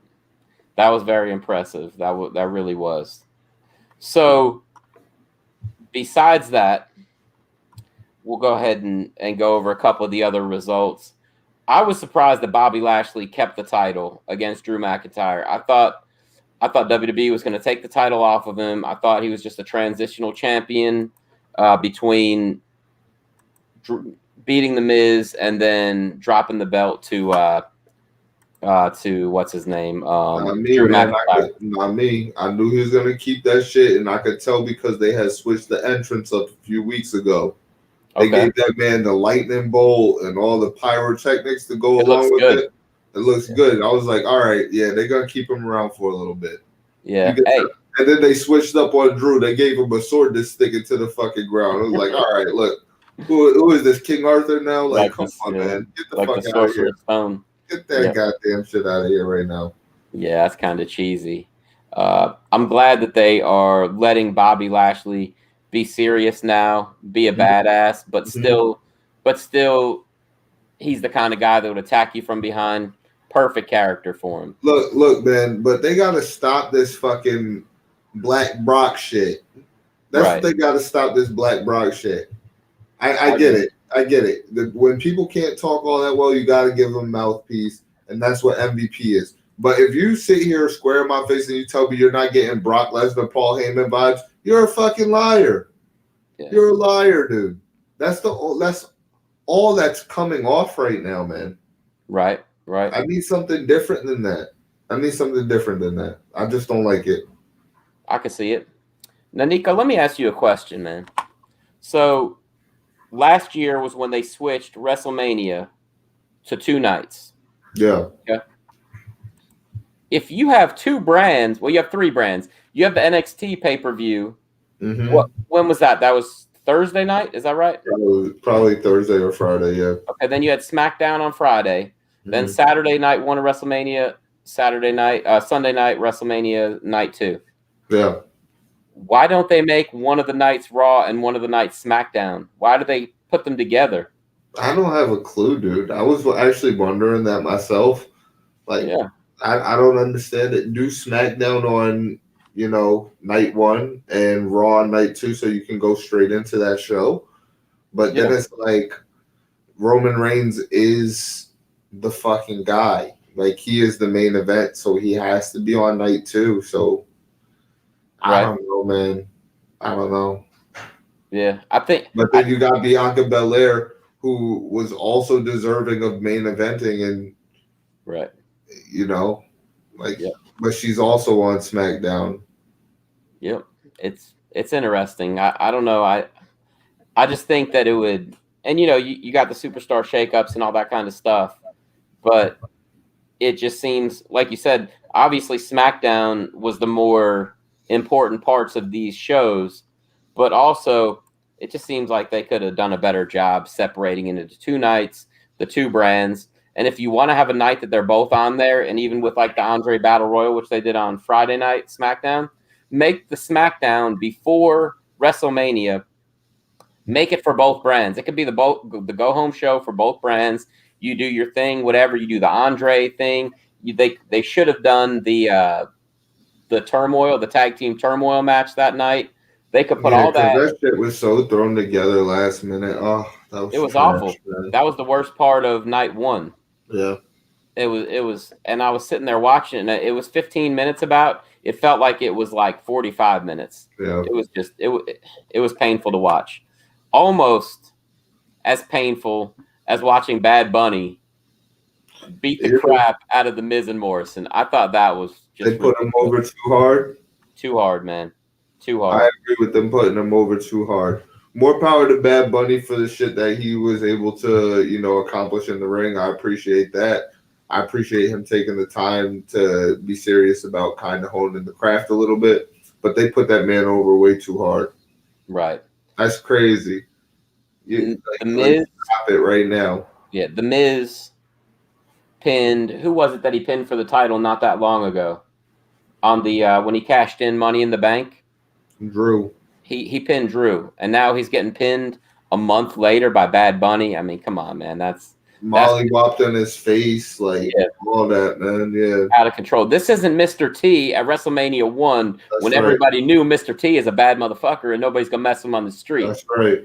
Way different. This isn't Lawrence Taylor being a 300-pound, running back from the NFL or defensive back, whatever it was. Yeah, man. And being the most feared man on the gridiron coming in and wrestling. Carl Malone, the postman. Dennis Rodman played for the Bad Boy Pistons. Bro. This is fucking Bad Bunny. Right. Pop star sensation. And this is how we're putting this man over like he's the baddest thing. Y'all gotta chill out with that shit. Rodman was a badass. And they always talk about how it was such a joke to have David Arquette on WCW. They always put it in the documentaries how ridiculous it was, and they're doing the same shit with Bad Bunny. And I'm like, come on, man. Absolutely. And then he doesn't even lose the 24/7 title. He gave it back to R-Truth. He handed it back to him. He won it, and he traded it for a Stone Cold Steve Austin replica belt. So he didn't even get pinned. That's ridiculous. Yeah, dude. Do you think they're going to keep him around for a little while, or do you think that this was what it was building up to? The dude has millions and millions of followers, so if I know anything about the WWE, they'll try and keep him around as long as they possibly could. Okay. Now, I really, really liked the match in the steel cage, Braun Strowman versus Shane McMahon. I thought that was a well done match. Yep. I will give them credit for that. It was perfect idea. Braun had the leg injury. It made sense. When he grabbed Shane's hand through the cage, that was awesome. Yeah, man. I really like that a lot. The cage off. Yep. Yo, there will never not be a time where I just absolutely lose my shit over Shane going coast to coast. Right. Oh, no. Yeah. It's the best. Come on, man. That jumping ability is crazy, dude. How old is the guy now, man? He's in his 50s. It gotta be, easily. right? Come on, dude. Coast to coast still. Wild, man. And then the bump he took off the cage. Come on, man. You know that he's gonna take the bump off the cage already, but the way he took it, he's wild, dude. He's 51 wild, years old. Yep. 51, and he's still doing crazy stuff like that. Still, Nico, you might not believe this, but in my prime, I could go coast to coast. I got some videos of it. I'll have to show you sometime. Oh, man, hell yeah. I did it. I did it a couple times. One time there was an accident. That wasn't – it could have been really bad, but my manager actually grabbed the chair and slid it up because it slid down and was on this dude's throat. And I guess he didn't know it. And my manager reached in and picked it up. And as my manager reached in, I came coast to coast and kicked my manager in the hand and broke all his fingers. But I got to get – hey, it's all right. It was an awesome thing, man. I got it on video. I got to get those videos up here sometime so we could check them out. Yeah. We'll play them on here. Definitely. I think it might have been Nick who had said it during the WrestleMania Super Show that he was disappointed that Owens didn't stun Logan Paul. That's right. He was saying that he was disappointed that didn't happen. That's right. I was. Oh, that was you that said that. Okay, I wasn't sure if it was you or Nah, Nick. That was me. What'd you think of it happening at Mania? I knew it was gonna happen at Mania, but come on, man. Stone Cold would have doubled down on that ass. Yep. It's not no point in time that he's not stunning you. Yep. But I'm glad that he finally followed through. And hey, these Paul brothers is all right with me because he sold the fuck out of that stunner. He did, man. He sold that shit like a madman. You can tell he's an athlete. Woo! He hit the little Granby roll out of the front face dive too. And then when he came out of the ring and they was escorting him out, he was confused as fuck. He said, "Why would he do that to me?" Good, man. On, dude. It was perfect comedic timing. Like, oh yeah, bro. These Paul brothers all right with me. Yeah. I'm with you, man. I've definitely become more of a Jake Paul fan since the fight was announced, and I've watched some of this stuff. You know, I will admit that. Mm-hmm. And like I said, I hope he does well in this fight. I think he's great for boxing because boxing is at an all-time low with viewership and people being interested in it. So if he does good, it just brings more eyes to the sport. So more power to him. I hope he does great. I can't say a bad thing about him so far. Nope. But back to WrestleMania, we saw AJ and Omos beat New Day. Yeah, we did. Yes, we did. Yep. So, as I told you before, I got a feeling. Now they would have to keep them on different brands. They'd have to keep Big E away from them. But I have a feeling that either New Day or the Street Profits are going to end up going with Bobby Lashley and MVP. I think they're going to keep that Hurt Business going. And I was talking to Nick on the phone earlier, and another guy who would be perfect for that, and they should do it with, is Ricochet. Ricochet and either New Day or the Street Profits. Probably the Street Profits because they're not quite as established as New Day would be good for it. But, you know, you got to put a couple guys, I think, around Lashley and MVP. I think that they're too good to just be one match on the show. I think that they need to keep it as a faction and keep rolling with it. What do you think? Absolutely. 100%. They got to keep rolling with that shit, bro. Yeah.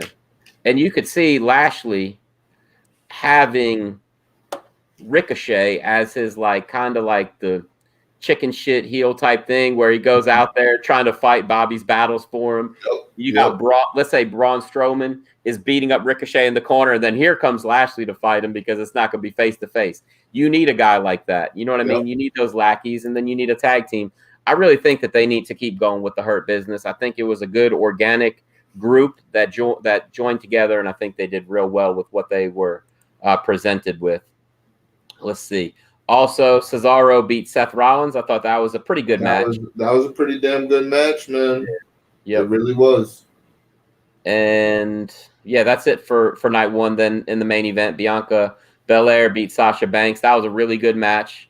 I liked it a lot. I thought that they were put in a tough position, and I think that they thrived in it.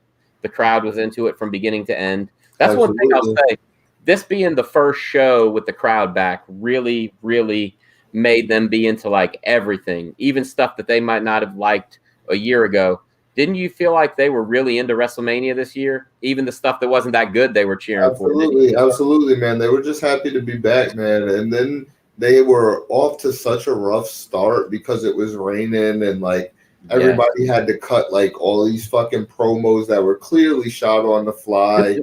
Like fucking it went from like Shane McMahon was cutting a promo. Bobby Lashley just interrupts and taps Shane on the shoulder twice. Like, yeah, I got it from here, big man. Okay, great, cool.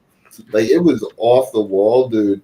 So for them to finally get started and for them to like clear the people out, then bring them back in, they were just very excited to be there, dude. And, you know, rightfully so, dude. It's been one fucking year. Yeah. It's been 1 year, dude. Yep. So, hey. And I'm sure a lot of those people had tickets to WrestleMania last year and didn't get to go. That's right. It was definitely a long time coming. And now what are they doing? Like, it's called WrestleMania Backlash? Like, what are they trying to piggyback off of that? Like, what's happening right now? It looks like it. I think you know, Backlash used to have several rematches from WrestleMania on the pay-per-view. So it looks like they're trying to piggyback off of it. That's about where I see it going with that. But night 2, like you said, we saw Randy Orton beat The Fiend. I was disappointed. It was kind of a short match. You know, I didn't think that they gave them nearly enough time. Kind of a lame ending, whatever. You know, it's all good. We'll keep rolling. Nia Jax and Shayna Baszler beating Natalya and Tamina.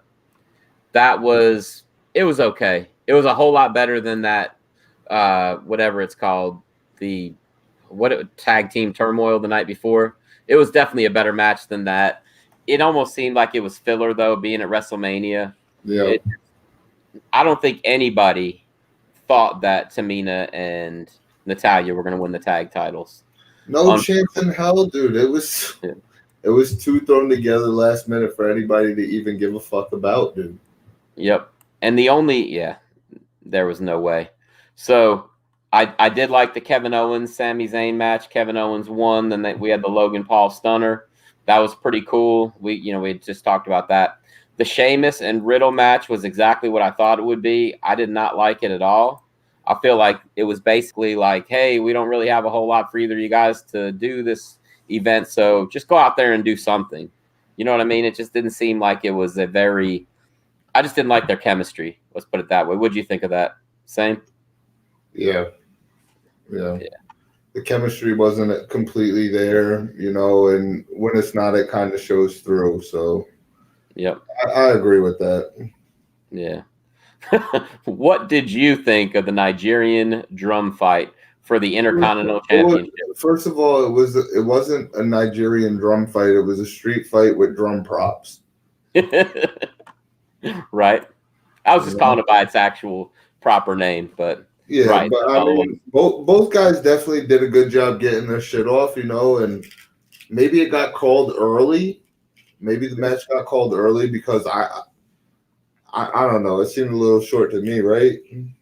Pretty short, yeah. Yeah, so I thought so. I think, you had to give a decent amount of time to Rhea Ripley versus Asuka, which I thought was a very good match. Told a good story. Absolutely. As opposed to what I was saying earlier, these two definitely did have good chemistry. And we saw Rhea Ripley take the title from Asuka. I think saw that coming. Yeah, you did say that last week. I remember. I didn't think that was going to happen. I'm a big Asuka fan, though, so I gotta go with my girl. And then the main event, Roman Reigns defended the title against Edge and Daniel Bryan, and like you said, he stacked them on top of each other. Yep. That was kind of wild. I don't remember seeing that kind of a finish in like a big pay-per-view. And I've never seen that shit at WrestleMania. That's for damn sure. Right. Nah, they not put at all. him over in a major way. Right. And watching it, and I saw somebody ask this on Twitter, so I'm not the only one. Watching it, I was thinking, well, Edge is on top of Daniel Bryan. So are they going to say that he pinned Daniel Bryan and he should be the champ? And then, somebody asked Adam Pearce that online, and Adam said no, because Roman was at the top of the pile, so that makes him the winner. Pretty much is the short thing that he gave as an answer. But then he also Edge's shoulders were still on the mat, though. They were. Yeah, his were on the mat and Daniel Bryan's were on the mat. So it was interesting. On both of them, so Right. I liked it. What it is. Yeah, I liked it, man. They come into this Mania, they were saying that should have stood on both their chests, though. He should have laid them next to each other and then just stood on top of both of them. I don't know, man. Some crazy shit. Edge is a pretty good sized guy. I don't know if Daniel Bryan could handle half of Roman Reigns standing on his sternum, though. You don't think so? I don't know, man. He'd have to lean towards Edge, and then you don't want to mess up his neck again.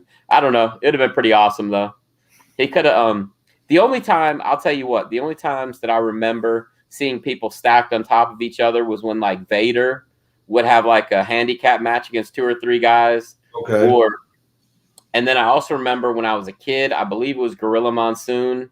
They had a deal where he like fought a couple guys and they stacked them on top of each other, and then he sat on them and pinned them. But never when both guys' shoulders were down. So that was kind of cool. But Yeah. So overall, what were your thoughts on WrestleMania? What kind of grade do you give it? 4.5, 4. Yeah. Around Okay. that range. Yeah. I was very disappointed in the Bray Wyatt segment. I want to take a whole fucking point off just for that shit alone, dude. Right. Like, I was very disappointed in that, man. Yep. You can't give me build up a storyline like that and then not have the fucking payoff, man. Or oh man, dude. I just don't get it sometimes, man. I don't. It's Yeah. got to be more than a distraction and an RKO when you show me what you show me. The man was set on fire and brought back to life. Right. Right. You can't Yeah. do that shit, man. Yep. You're right about that. Same deal with Braun Strowman. I mean, we've seen him go through so much, and then you'll see him get hit with a finisher and get pinned. You would never put Taker in a situation like this, put him on Mania, and then do him like this. Right. Nope, not at all. That's crazy. It would have taken about 5 RKOs. Yeah, man. You got to go in, man. RKOs, head punts, all that. Yep. There's been a lot of talk about a Ronda Rousey return. I said she was going to go back to UFC. Now they're saying she may go back to WWE. You think we'll see her back there? Yes. That's where I think that she belongs. I think that's where she thrives. Okay. Come on home. Absolutely. Awesome. But what's sad about it is I know that she had taken off to, try and start a family, and then I don't really see that going on. So right. It leaves me to kind of speculate, Yep. If that's the case, then I kind of feel bad for her as well. Right. Yeah, I can see that. I understand. I'll go ahead and say that I would give WrestleMania, I don't know about the stars rating, but I would say it was a solid B+. You gave it 4 to 4.5 stars. I give it a solid B+. Yeah. We're somewhere in the same realm. Yeah. So, anyway, Nico, let's go ahead and finish this up. I'm not going to play an alpha video tonight because we had the Mr. Everything video, and we had several videos from the Bellator press conference. Yes, so I'm not going to go with that tonight, but we will definitely get into some of those on Sunday. Anything you want to talk about before we get off, though? Nah, man, not at all, brother. I had a good time being here and chopping it up with you once again. Can't believe we're 19 episodes down, 20th on Sunday. Yep. Oof. Time that's flying. right. We'll have plenty of results to talk about on Sunday. I mean, it'll be the follow-up show for 3 big events, so that'll be awesome. Oh, hell yeah. And maybe we'll get Ben Doucette on here with us. He was supposed to be on tonight talking a little bit about fighting and wrestling with us. He was having some technical difficulties, so hopefully we'll get him on here with us on Sunday. Make sure, anybody listening, make sure you check us out on Anchor, iTunes, Google Podcasts. We're all over the place. Just Google the Fight Gods Podcast. We're everywhere. Make sure that you follow us on any platform you can. Give us some good reviews, tag a friend, all that kind of stuff. Share us, subscribe, all of that kind of stuff. But for Nico, I'm Will. We're the Fight Gods, and we will see you on Sunday. Y'all read. I'm telling you right now, boy. I'm going to fire that ass up on Sunday. All right. The doc will have to come back on Sunday. Thanks. Everybody be good, and we will see you then. Enjoy the fights this weekend, and have a good rest of the week. Take care, guys.